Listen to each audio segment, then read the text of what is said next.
মনে প্রাণে গ্রহণ করতে হবে।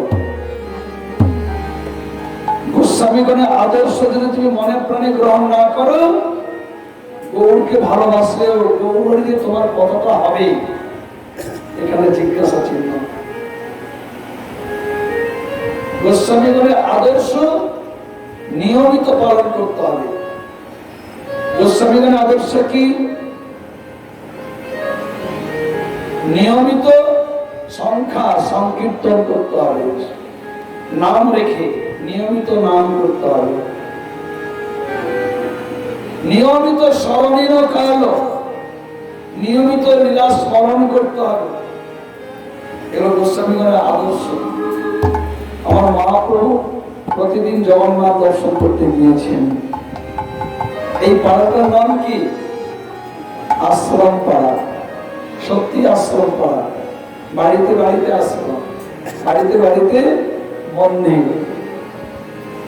প্রতিদিন ভোরবেলা ঘুম থেকে উঠে ভাগবত বিগ্রহ দর্শন করতে হবে। মহাপ্রভু দেখতে যেতে প্রতিদিন বিগ্রহের সামনে, রাধা মাধব নিতাই গৌরের সামনে তোমার যতটুকু সময় আছে গ্রন্থ নিয়ে বসতে হবে, পড়তে হবে, তোমাদের শোনাতে হবে। প্রতিদিন নিজে শুনতে হবে ভাগবত। মহাপ্রভু নিজে শুনতে যেতেন, গদাধরের কাছে ভাগবত শুনতে যেতেন প্রতিদিন। মহাপ্রভু গোস্বামীগণ প্রতিদিন নববিধা ভক্তি যাচন করতেন। এগুলো হচ্ছে মহাপ্রভুর আদর্শ। আমি গৌর ভালোবাসবো, নাম করব না। আমি গৌরকে ভালোবাসি, অখাদ্য কুখাদ্য খাবো না, ওরা ভালোবাসা হলো না। গোস্বামীগণের আদর্শ অনুপ্রাণিত হয়ে নিষ্ঠার সহিত অক্ষরে অক্ষরে পালন করতে হবে। তবে দেখবে গৌর যে তোমার কখন এখানে বসে পড়েছে।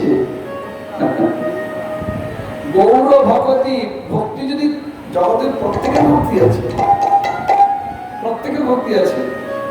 যে চুরি করতে যায়, চুরি করতে ঘর থেকে বেরোনোর সময় সে ঠাকুরকে ডেকে যায় যেন ভালো মতো চুরি করতে পারে, ওরা তার ভক্তি।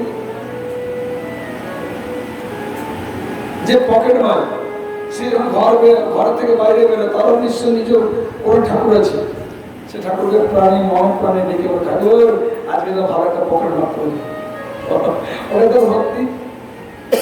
প্রত্যেকের ভক্তি আছে, কিন্তু ভক্তিটা যদি গৌর চরণে দেওয়া হয় তবে সেই ভক্তিটা শ্রেষ্ঠ ভক্তি। আর গৌর চরণে ভক্তি করতে করতে কিছু চাওয়া যাবে না, একটাই চাইবো যেন তোমার ভজন করতে পারি।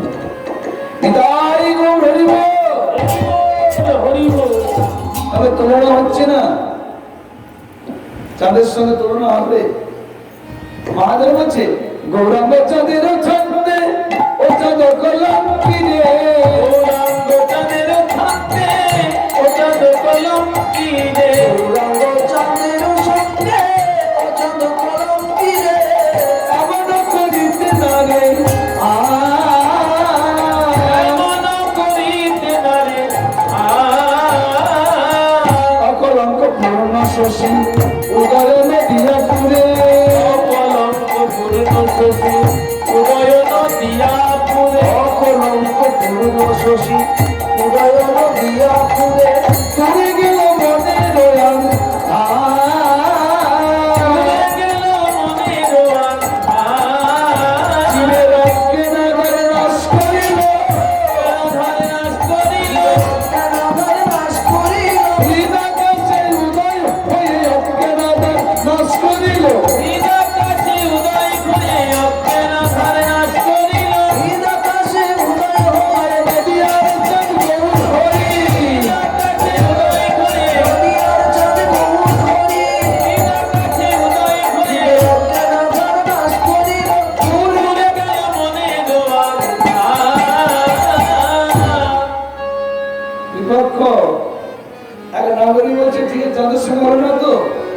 কামধেনুর সঙ্গে হবে, কল্পতরুর সঙ্গে তুলনা হবে। কামধেনু মানে যে গাভীর বাচ্চা হয় না, দুগ্ধ চাইলে পাওয়া যায়। আর কল্পতরু মানে যে বৃক্ষের ছায়া বসে মনে মনে কিছু কামনা করলে বাসনা পূরণ হয়, একে বলে কল্প বৃক্ষ। নিশ্চয় তুলনা হবে। মহাজন বলছে হবে না, হবে না। কেন? গোড়া গুণে সুরবি সুরতরু সমনায় রে, গোড়া গুণে সুরভি সুরতরু সমনায় রে, গোড়া গুণে সুরবি সুরতরু সমনায় রে, নামাগিলে পাই কোন জানা, নামাগিলে পাই কোন জানা, নামাগিলে পাই কোন জানা। গোড়া গুণে সুরবি, গৌর গুণের কাছে সুরভি সুরতরু সমমানী। কেন? কামধেনুর কাছে দুগ্ধ চাইতে হয়, না চাইলে পাওয়া যায় না। কল্পতরু ছায়া বসে কামনা করতে হয়, না কামনা করলে বাসনা পূরণ হয় না। আর আমার গৌর হরি এমনই অভিনব কামধেনু, অভিনব কল্পবৃক্ষ। আমার গোড়াকে যে না চায় সে উপায়, যে না চাই সে পাই, আমার গোড়াকে যে না চায় সে উপায়, গোড়াকে যে না চাই সে পাই, আবার ভজনের দ্বারা গোড়াকে যে না চায়, ভজনের দ্বারা গোড়াকে যে না চাই, প্রেমের দ্বারা গোড়াকে যে না চায়, প্রেমের দ্বারা গোড়াকে যে না চাই, সে পেয়ে যায়। প্রেম পেয়ে যায়।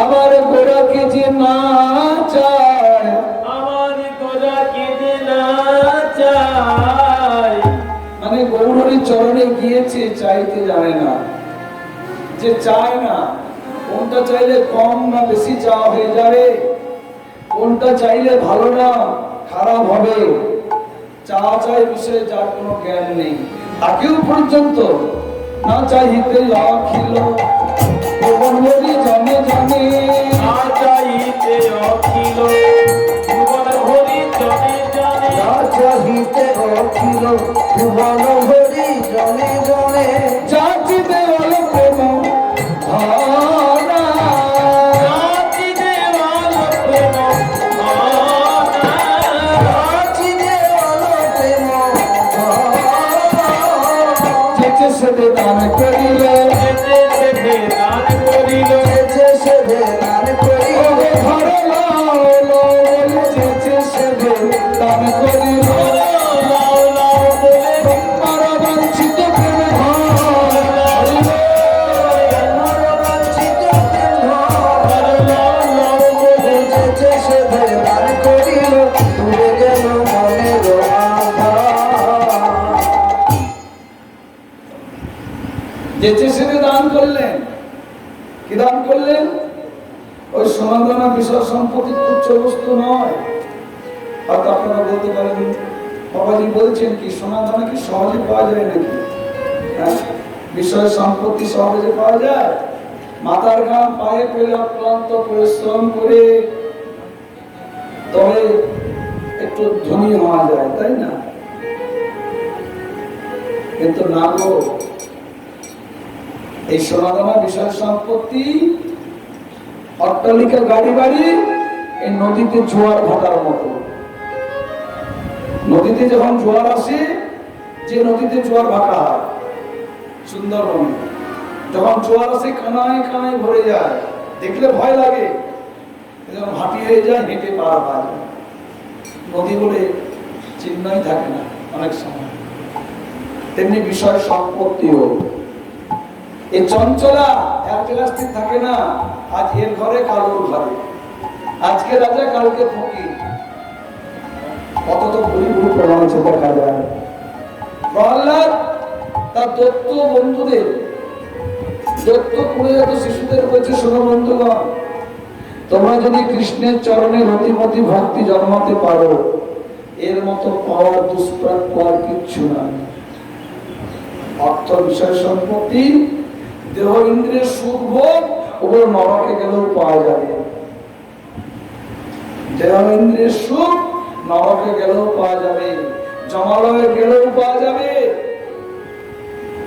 কিন্তু ভগবত আরাধনা সব ভাগ্য হয় না, সব ভাগ্য হয় না। এই যে ভাগবত কথা শুনবার জন্য ইচ্ছা জায়গাটা, এই যে আপনাদের ইচ্ছা জেগেছে বলেছে এসেছেন, এই ইচ্ছা যা একটু কীর্তন শুনে আসি, ভাগবত শুনে আসি, এই যে ইচ্ছা, এই ইচ্ছা জায়গাটা কিন্তু এক জন্মের ফসল নয়, বহু বহু জন্মের স্বীকৃতির ফলে একটু ভাগবত কথা, গৌর গোবিন্দের কথা শুনতে ইচ্ছা হয়। কোন ভাগ্যে কোন জিনিস শ্রদ্ধা যদি হয়, কোন ভাগ্যে, জগতে অনেক ভাগ্যবান আছে, হ্যাঁ, কেউ যশ প্রতিষ্ঠায় ভাগ্যবান, কেউ অর্থে ভাগ্যবান, কেউ পাণ্ডিত্যে ভাগ্যবান। এই সকল ভাগ্যবানের ভাগ্যে সাধু সঙ্গ করার ইচ্ছা হয় না। কোন ভাগ্যে কোন জীবের শ্রদ্ধা যদি হয়, তবে সেই জীব সাধু সঙ্গ করে। তাই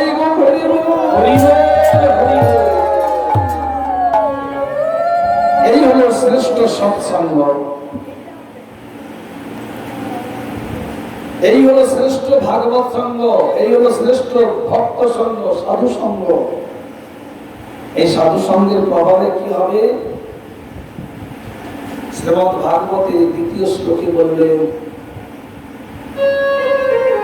কোন ব্যক্তি এই পথ দিয়ে যাচ্ছে, তার গন্তব্যস্থলে কার্যক্ষেত্রে যাচ্ছে, তিনি কিন্তু কৃষ্ণ ভক্ত নন। কৃষ্ণ নাম কিভাবে করতে, কৃষ্ণ যে কি সে জানেই না, ধর্ম কর্ম কোনোদিন করে নাই। এমন একজন ব্যক্তি, পাপিষ্ঠ ব্যক্তি, তিনি পথ দিয়ে যাচ্ছেন, হঠাৎ থমকে দাঁড়িয়ে পড়লো, মনে মনে ভাবছে একটা লোক বক বক বক বক করে বকছে, সবাই চুপচাপ শুনছে, কি হচ্ছে আমি তো শুনি তো। এসে বসে পড়লেন। সে কিন্তু কৃষ্ণ ভক্ত নয়, ভাগবত কথা শুনলে কি হবে তাও জানে না, এটা যে ভাগবতের কথা তাও জানে না, ভাবছে সবাই তো চুপ করে শুনছে, আমি একটু শুনি না, দেখি কি হয়। শুনতে বসে পড়লো। যখনই শুনতে বসলো, সঙ্গে সঙ্গে কৃষ্ণ মনে মনে ভাবলেন, ও তো আমার কথা শুনতে বসেছে, ও তো আমার কথা শুনতে বসেছে, তার মানে ও আমারই জন। তা আমিও তো একটা আশ্রয় খুঁজছি, একটা জায়গায় স্থায়ী ভাবে বসে একটু আমার কথা আমি শুনবো, আমার কথা আমি শুনবো, একটা স্থায়ী ভাবে জায়গা চাইছি, জায়গা খুঁজছি, তো কোথায় আর জায়গা পাবো? ও তো আমার কথা শুনতে বসেছে, যেহেতু ও আমারই জন, তাহলে ওর হৃদয়ের মন্দিরে বসে আমি আমার কথা শুনবো। নিতাই গৌর হরি হরি।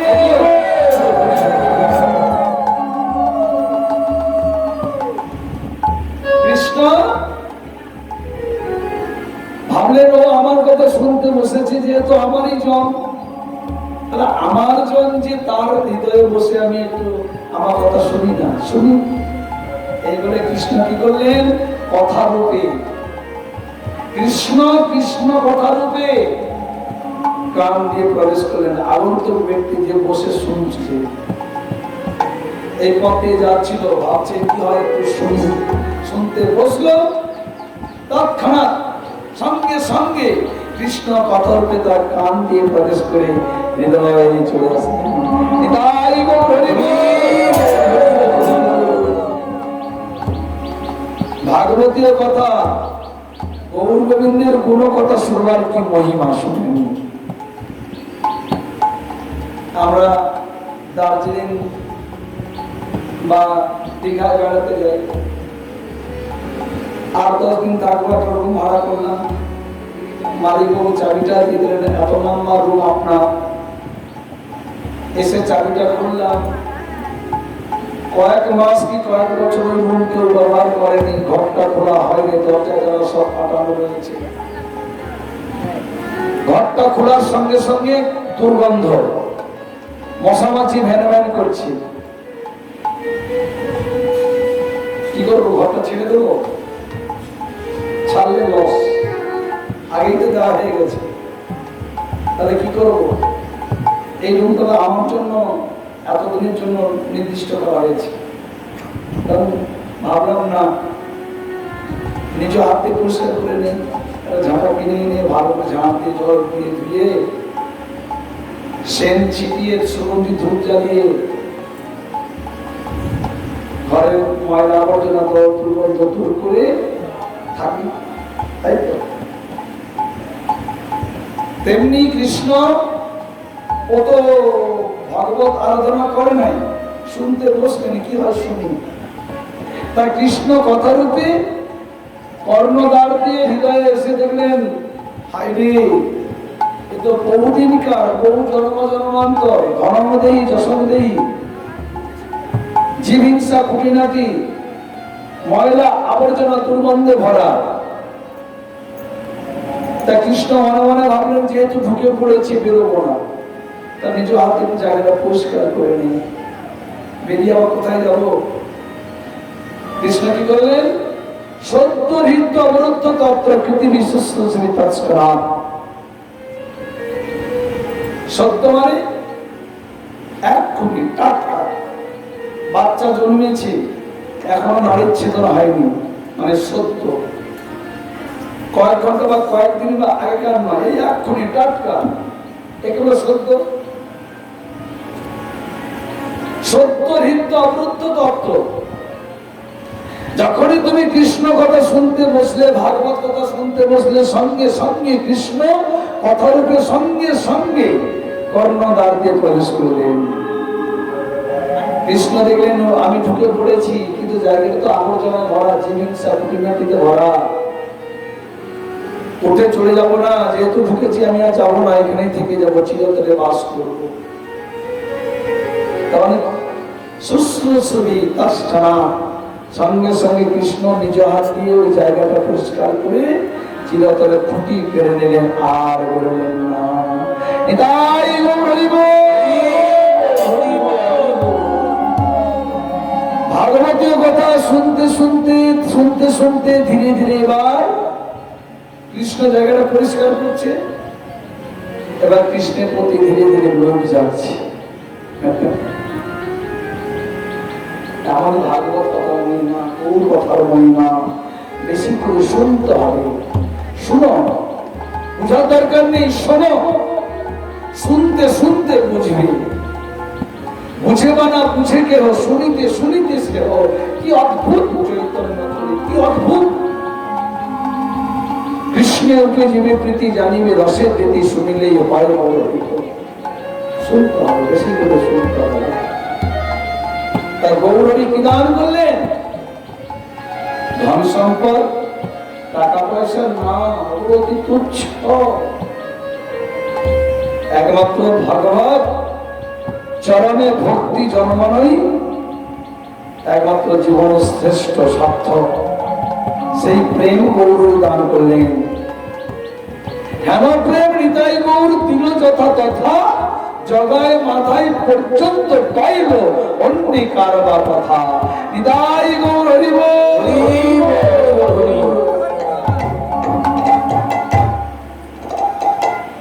জবনকে পর্যন্ত প্রেম দিয়েছেন গৌর হরি। জবন পর্যন্ত গৌর প্রেম লুটে ফুটে নিয়েছে গো। মহাপ্রভু বৃন্দাবন থেকে পুরীধামের দিকে রওনা দিয়েছে। সঙ্গে রয়েছে বলভদ্র ভট্টাচার্য, শহরিয়া ব্রাহ্মণ, আরো কয়েকজন ভক্ত। পথিমধ্যে মহাপ্রভু মূর্ছিত হয়ে পড়লেন, মুখ দিয়ে ফেনা ঝরছে। আর পাঠান মুসলমান ঘোড়ার পিঠে চড়ে, হাতে রয়েছে অস্ত্র, তরোয়াল, বল্লম।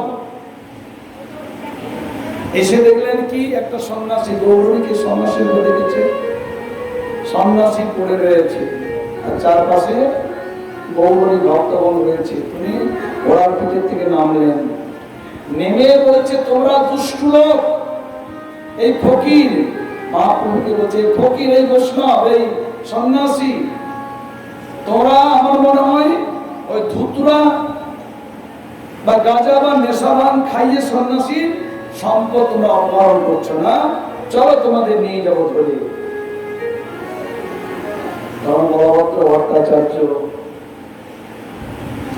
বলছে যে এইখানে আমার বাড়ি,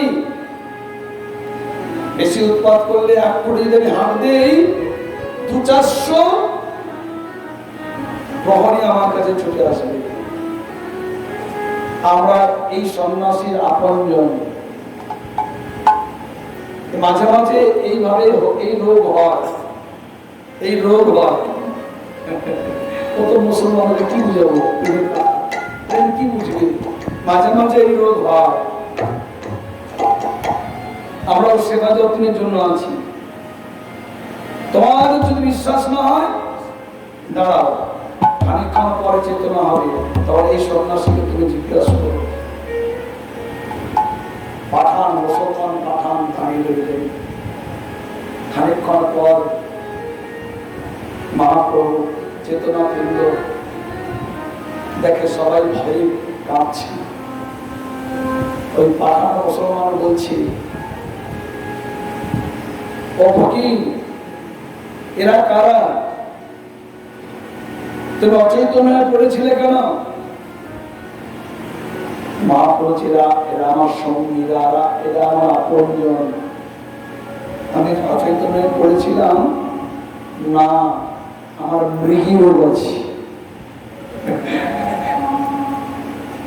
মহাপ্রভু মুসলমানকে কৃপা করার জন্য বলছে, আমার মৃগী রোগ আছে, তো মাঝে মাঝে মৃগী রোগ হলেই না আমি ছটপট করি, মুখ দিয়ে ফেনা যাবে, মাটিতে পড়ে থাকি।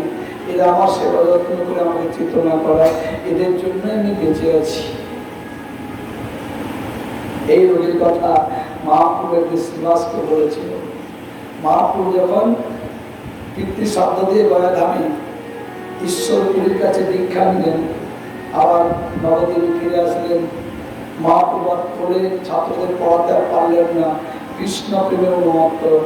মহাপ্রভু একদিন সচিমায়ের আঙ্গিনা ছটপট করতে করতে মাটিতে ছটপট করছে, পড়ে জ্ঞান নেই, মুখ দিয়ে ফেনা হচ্ছে, খুব ছটপট করছে। মা সচিদেবী পাড়া প্রতিবেশী রমণীগণকে ডাকলেন, সবাই ছুটে আসলেন। কি হলো, কি হলো, কি হয়েছে? তোমার নিমায়ের কি হয়েছে? সবাই দেখে হাউতাস করছে, নিমায়ের কি হলো, কেন এমন করছে? সচিমা বলছে, জানি না, ভালো তো ছিল, কি যে হলো। পাড়া প্রতিবেশী রমণীগণ বলা বলি করছে, জানো সচিমা, তোমার নিমাই তো গিয়েছিল গয়াধামে, হাঁটা পথ প্রায় 3 মাসের পর সময় লেগেছে, নানান জায়গায় নানান জল পান করেছে, শারীরিক অনিয়ম, কোনোদিন আহার হয়েছে, কোনোদিন হয়নি। এতে শারীরিক অনিয়মে মনে ওর পেটে বায়ু চলে গেছে, বায়ু জমেছে। এক কাজ করো, নারায়ণ পাক তেল নিয়ে এসো, একটু তেল জল মাথায় দাও, একটু তেল জল একটু বুকে পেটে মালিশ করে দাও, গ্যাসটা যখন বেরিয়ে যাবে, কেটে যাবে, বায়ুটা সেরে যাবে। এই কথা শুনে শ্রীবাস ছুটে আসলেন।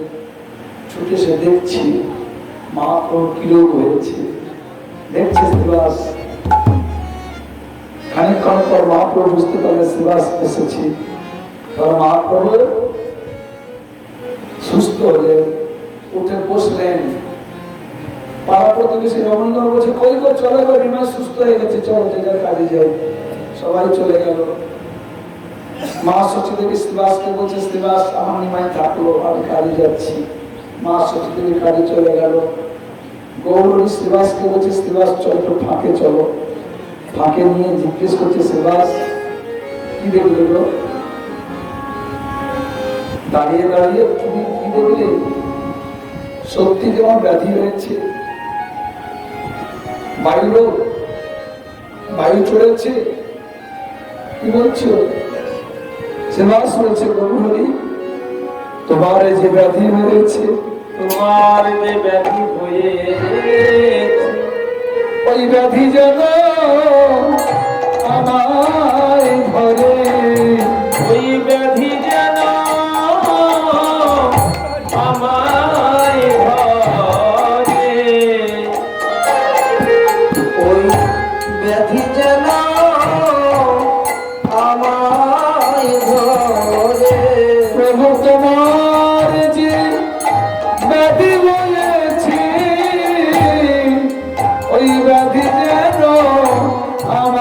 আমায় ধরে তোমার যে ব্যাধি হয়েছে ব্যাধি যেন আমায় ধরে যেন কৃষ্ণ বলে কাঁদিতে পারে যেন কৃষ্ণ বলে কাঁদতে পারি যেন কৃষ্ণ বলে কাঁদিতে পারি তোমার ওই ব্যাধিতে আক্রান্ত হয়ে যেন কৃষ্ণ বলে কাঁদিতে পারি মরই ব্যাধিতে আক্রান্ত হয়ে সকলে জন্মে না জন্মে জন্মে ব্যাধিতে আক্রান্ত হয়ে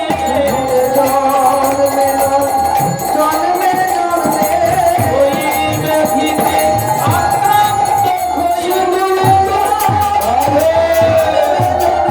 ওই ব্যাধিতে আক্রান্ত হয়ে ওই ব্যাধিতে আক্রান্ত হয়ে কৃষ্ণ বলে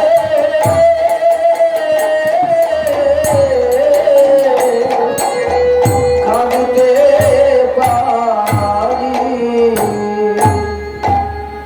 মহাপ্রভু প্রভু বলছে শ্রীবাস তুমি বড় আশ্বস্ত করলে আমি বড় শান্তি পেলাম তোমার কথায়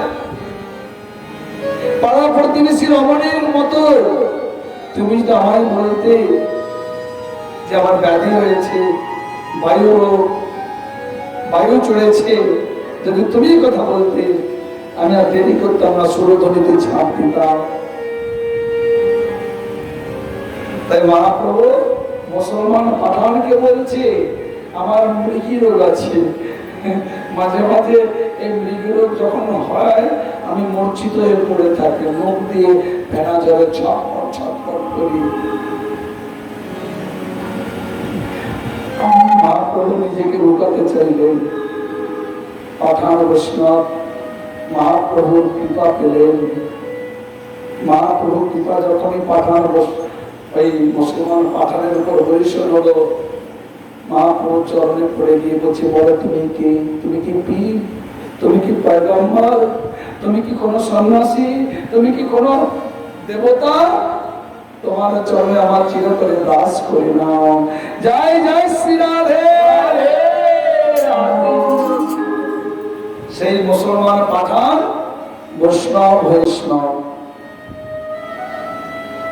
যবনকে পর্যন্ত মহাপ্রভু প্রেম দান করেছে ব্রহ্মার বাঞ্ছিত প্রেম ধন ব্রহ্মাদি দেবগণ যে প্রেম পাওয়ার জন্য সাধনা করছে চাইছে তারা পায় না ভুলেও কেউ স্বর্গে যাবেন না আপনারা স্বর্গ জায়গাটা ভালো না খতরনাক জায়গা ওই স্বর্গে গেলে এভাবে ভাগবত সঙ্গ পাবেন না ভক্ত সঙ্গ পাবেন না হ্যাঁ তাই আমাদের একটাই কামনা জন্মান্তর যেন হে গৌরী তোমার ভক্ত সঙ্গে থাকতে পারে নারদ ঠাকুর বলেছেন না গৃহে বা বনেতে থাকে গৃহে বা বনেতে থাকি হা গৌরাঙ্গ বলে ডাকে গৌরাঙ্গ বলে ডাকি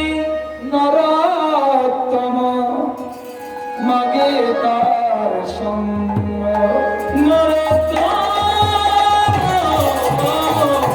মাগে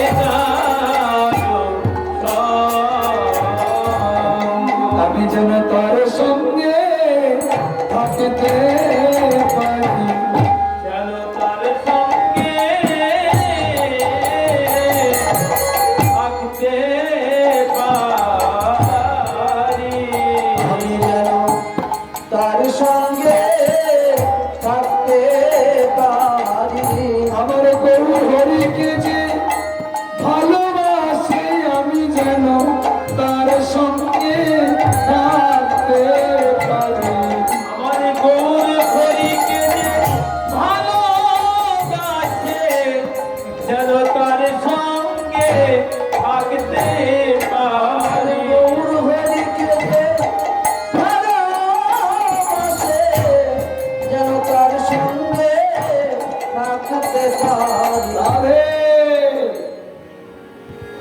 তুমি যে কর্ম করো, কর্ম কখনো ছোট নয়, যে কর্মই করো না কেন সঙ্গটা যেন ভালো হয়। ভালো কর্ম করি, সঙ্গটা আমার মজার না। যারা আমার সঙ্গে, যাদের সঙ্গ করি, বন্ধু বান্ধব, তারা সবাই নেশারু, জুয়ারু, এভাবে ভালো কাজ। আর যে কাজ করো, তোমার সঙ্গ যদি ভালো হয়, ভক্ত সঙ্গ যদি হয়, ভাগবত সঙ্গ যদি হয়, তাতে তোমার জীবনটা ধন্য হয়ে যাবে। তাই ঠাকুর মহাশয় সে ঘরে থাক বা মনেই থাক, সে যদি আমার গৌরকে ভালোবাসে, আমি তার সাথে থাকতে পারি, তাহলে তুলনা হচ্ছে না। তাই মহাজন বলছে সচিদানন্দন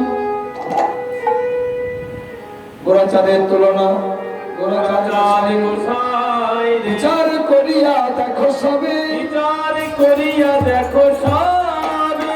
আমি বলছি বলে মানবে কেন, তোমরা বিচার করে দেখো। পরমানন্দের মনে বড় আকুতিরে, পরমানন্দের মনে বড় আকুতি, শ্রী গৌরাঙ্গের দয়া হবে কবে, শ্রীগৌরাঙ্গের দয়া হবে কবে। মধুময় স্থিরম বৃন্দাবন। বৃন্দাবন নিশি প্রভাত কালে, প্রাতকালে লীলা, আমার সচিবের আঙ্গিনায় গৌর গৌরীদিকে দেখলাম। এবার আমাদের আর সদর বিষয় দর্শকরা।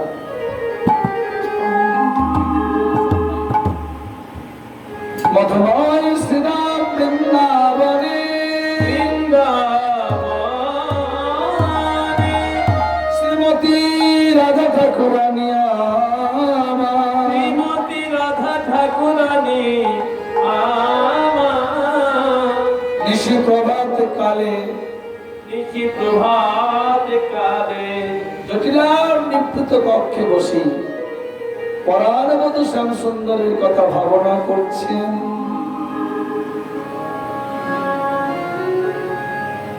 ঠিক এমন সময় নিশি জাগরণ রস উদ্গার। গত রজনীতে কৃষ্ণ নিভৃত নিকুঞ্জে রাধারানী এবং কৃষ্ণ কুঞ্জে ঘুমিয়ে আছেন। সখীগণ তারা গোবাক্ষদারে নাম দিয়ে রাধা মাধবের সংসভা দেখতে দেখতে যখন রাধা মাধব ঘুমিয়ে পড়লে, সখীগণ তারা নিজ নিজ মন্দিরে ঘুমাতে গেল।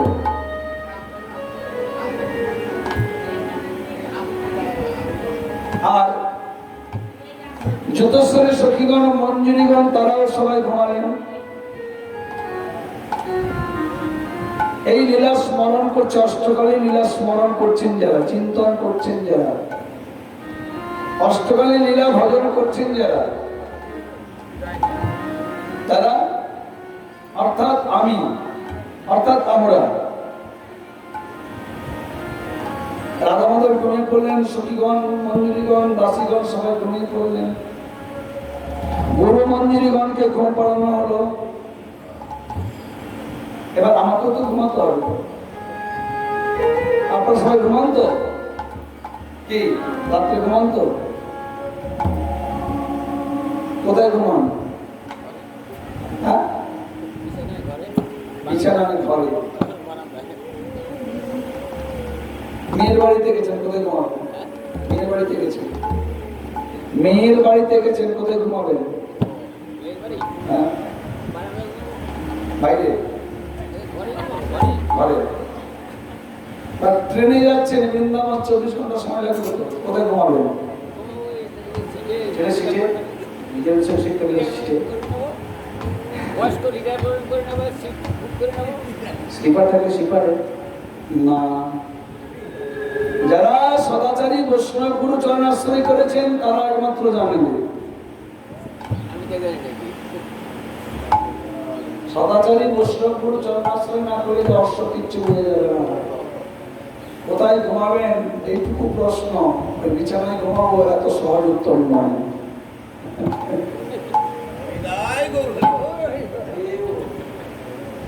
সে কলকাতায় যাও, মেয়ের বাড়িতে থাকো, বা খড়গপুরে থাকো,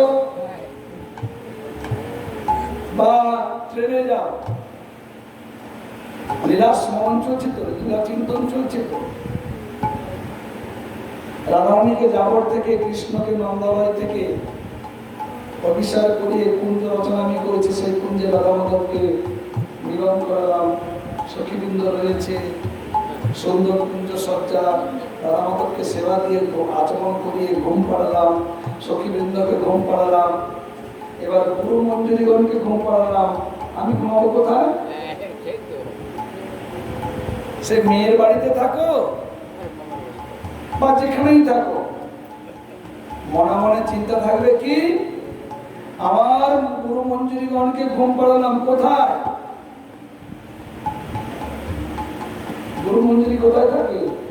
লিস্ট দিয়ে দিয়েছি তো, বর্ষানা এবং যাব কোথায় থাকে?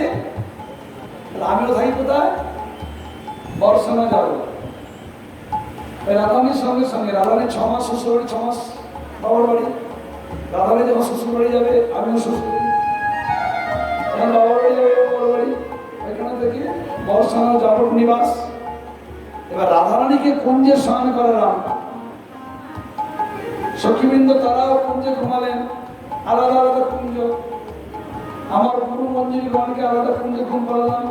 এবার আমিও ঘুমাবো কোথায়? আমি মানে আমরা, আপনারা নিজে নিজে ভাববেন। আমি কোথায় ঘুমাবো? গুরু মঞ্জুরির চরণ তলে।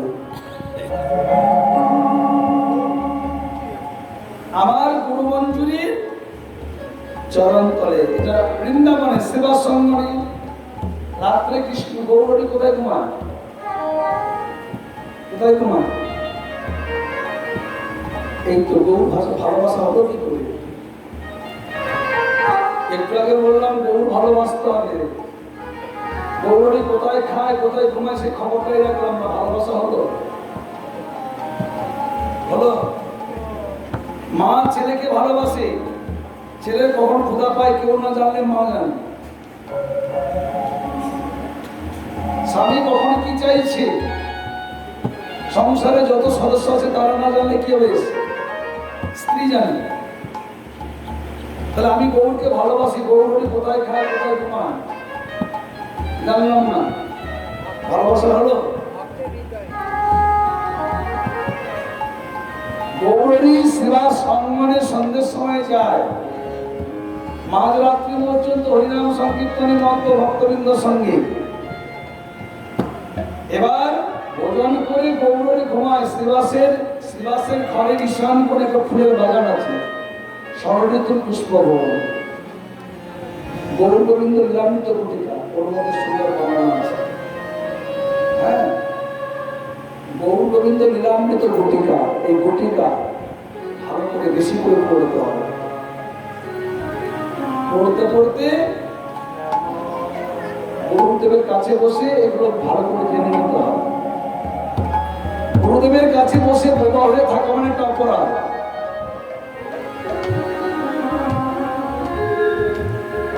আমার মনে প্রশ্ন জেগেছে, গুরুদেবের কাছে যদি প্রশ্ন না করি আমি উত্তর পাবো কি? মনের সমস্যা যাবে কি করে? তাই গুরুদেবের কাছে জিজ্ঞেস করতে হয়, জানতে হয়, বাবা এটা কি হবে, এটা কি হবে, গৌরীকে কোথায় ঘুম পাড়াবো, এই মন্দিরে ঘুম পাড়াবো, এই মন্দিরটা কি, এটা কি, এই জায়গাটা কি, বাতকুলা আশ্রম পাড়া, এই জায়গাটা কাগজে কলমে, এটা কাগজে কলমে রামপ্রসাদের জায়গা। দেখুন না, ওটা হবে সেবা সংঘ, এটা হবে নির্মিত নিকুঞ্জ মন্দির।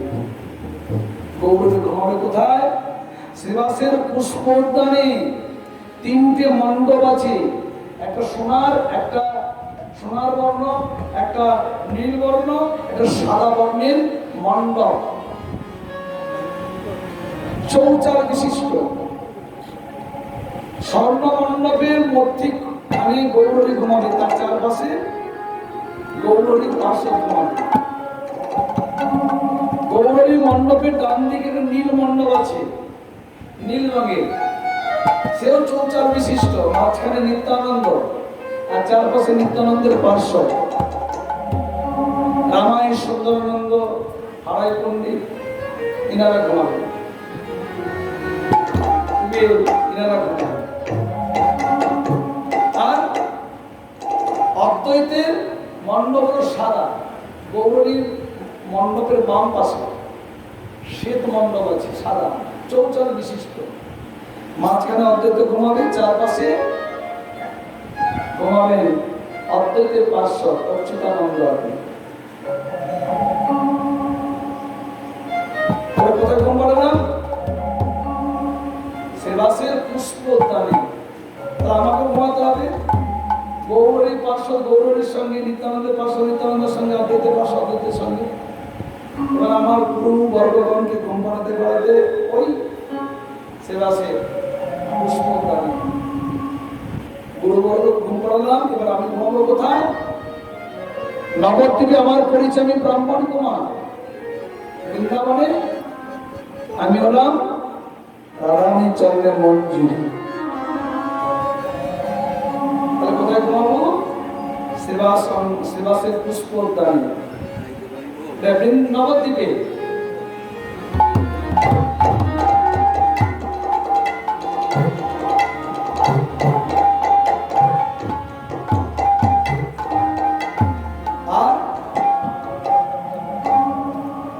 বৃন্দাবনে নির্মিত নিকুঞ্জ মন্দিরে ঘুমালাম।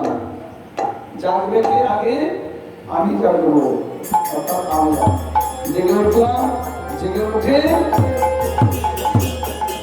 গুরু মঞ্জুরিকে জাগানো হলো। বিদায় হরি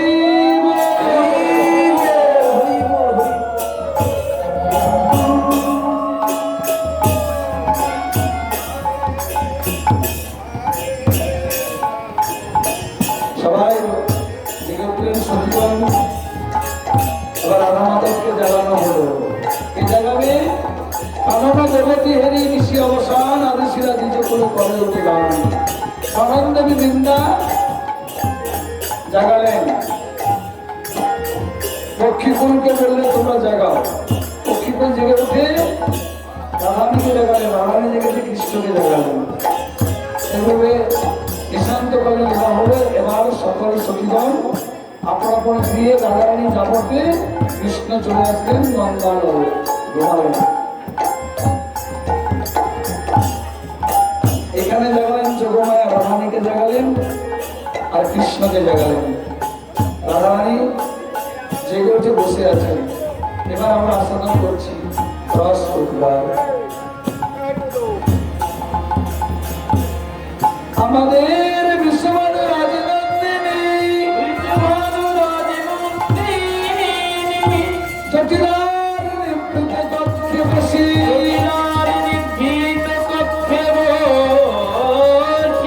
পরার বধূ শ্যাম সুন্দরীর কথা ভাবনা করছে। সুন্দরের কথা ভাবনা করছে। ঠিক আমার সময় শ্যামলা বিমলা অবলা মঙ্গলা আসলেন। ওসি শ্যামলা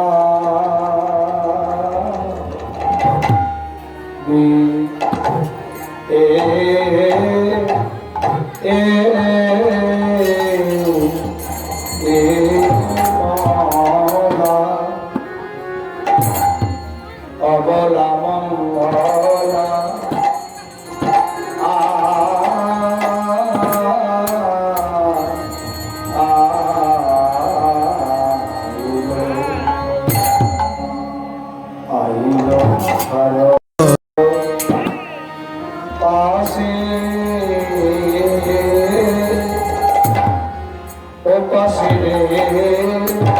হরি কথা শুনবে বলিবে।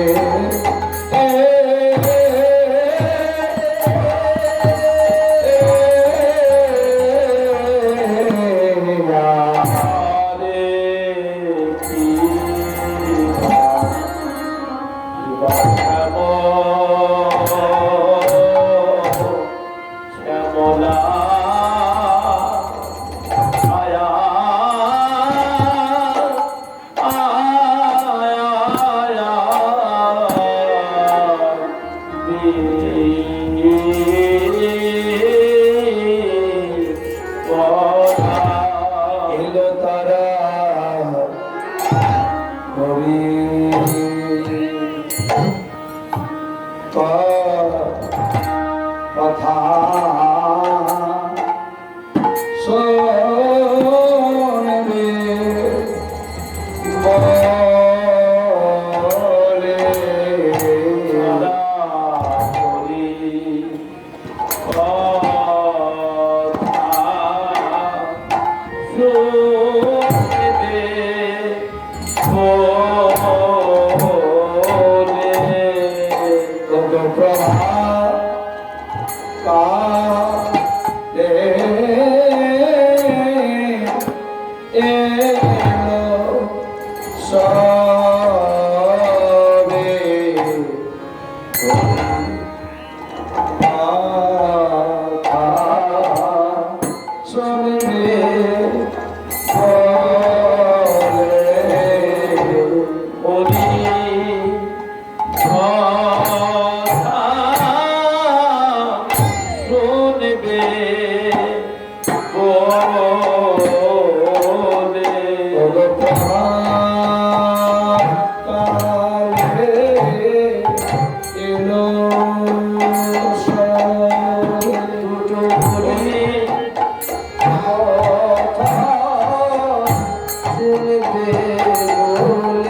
প্রভাত কালে এলো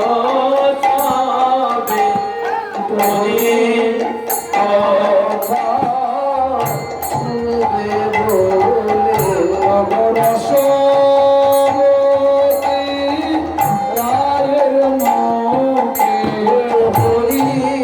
কথা শুনবে বলে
আজ প্রভাত কালে এসেছি যারা সবাই স্বতন্ত্রী, শ্যামলা বিমলা অবলা মঙ্গলা, এরা যদিও স্বতন্ত্রী, স্বতন্ত্রী মানে স্বতন্ত্র,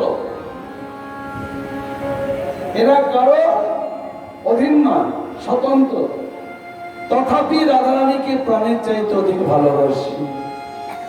এরা কিন্তু কৃষ্ণকে ভালোবাসে না গো, এরা রাধারানীকে প্রাণের চাইতে অধিক ভালোবাসে। যদিও শাস্ত্রে বলেছে হরিনাম কৃষ্ণ নাম বড়ই মধুর, যে জন কৃষ্ণ ভজে সে বড় চতুর, কিন্তু না, যে জন কৃষ্ণ ভজে সে বড় চতুর নয়, মোটামুটি চতুর। সবথেকে বড় চতুরকে যে রায়ধনীকে ভালোবাসে, রায়ধনীকে ভালোবাসে। কেন? যে কৃষ্ণ ভজনা করে সে মোটামুটি চতুর, যে রাধারানীর চরণ ভজনা করে সে সবচেয়ে বড় চতুর। কেন? কেন জানেন? ছোট্ট দৃষ্টান্ত, দোকানে যে সার কিনতে যান, আমরা দোকানদারকে বলি না দাদা এমন একটা সার দিন যার মধ্যে কিছু ফ্রি পাওয়া যায়, পুরস্কার দিতে যায়, বলবো তাই না? বা ব্যাংকে যে টাকা রাখি, আমরা ম্যানেজারকে বলি এমন জায়গায় টাকা রাখলে যেন বেশি সুদ পাওয়া যায়, আমরা সেদিকেই যাই, সেখানেই টাকা রাখি। এটা হলো দৃষ্টান্ত, সিদ্ধান্ত। আপনি যদি কৃষ্ণের আরাধনা করেন, আপনার আরাধনায় সন্তুষ্ট হয়ে একা কৃষ্ণ আসবে, সঙ্গে কিন্তু আর কেউ আসবে না। কিন্তু আপনি যদি কৃষ্ণের ভজনা নাও করেন, যদি রাধারানীর চরণ ভজনা করেন, আপনার ভজনে সন্তুষ্ট হয়ে রাধারানী তো আসবেই, আবার এই ফ্রি হিসাবে বা সুদ হিসাবে কৃষ্ণকে এমনিতেই পাওয়া যাবে। হৃদয় গৌর হরি বল, হরি বল। কোনটা ভালো? ফ্রি পাওয়া ভালো না? রাধারানীর আরাধনা করলে কৃষ্ণকে এমনিতেই পাওয়া যাবে। এই জন্য বলা হয়েছে যে জন রাধারানীর চরণ ভজনা করে সেও সবচাইতে বড় চতুর। নিতাই গৌর হরি বল। রাধারানী সকল সখীগণকে দেখলেন শ্যামলা বিমলা, তারা রাধা নামে জয়ধ্বনি করছে।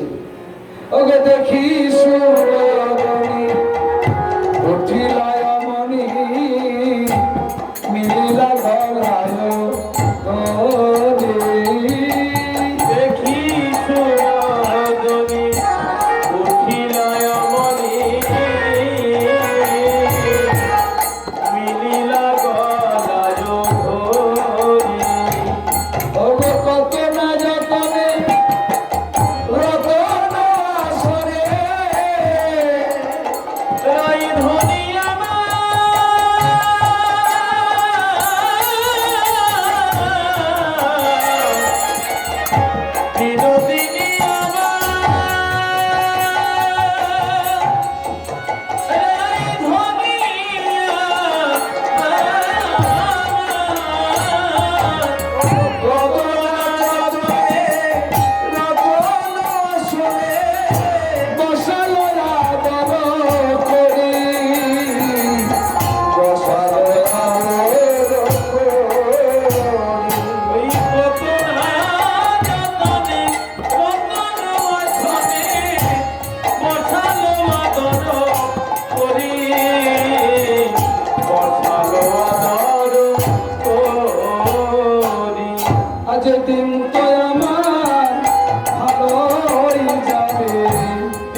প্রভাবকালে হরিভক্ত দর্শন একই সম্পর্ক হয়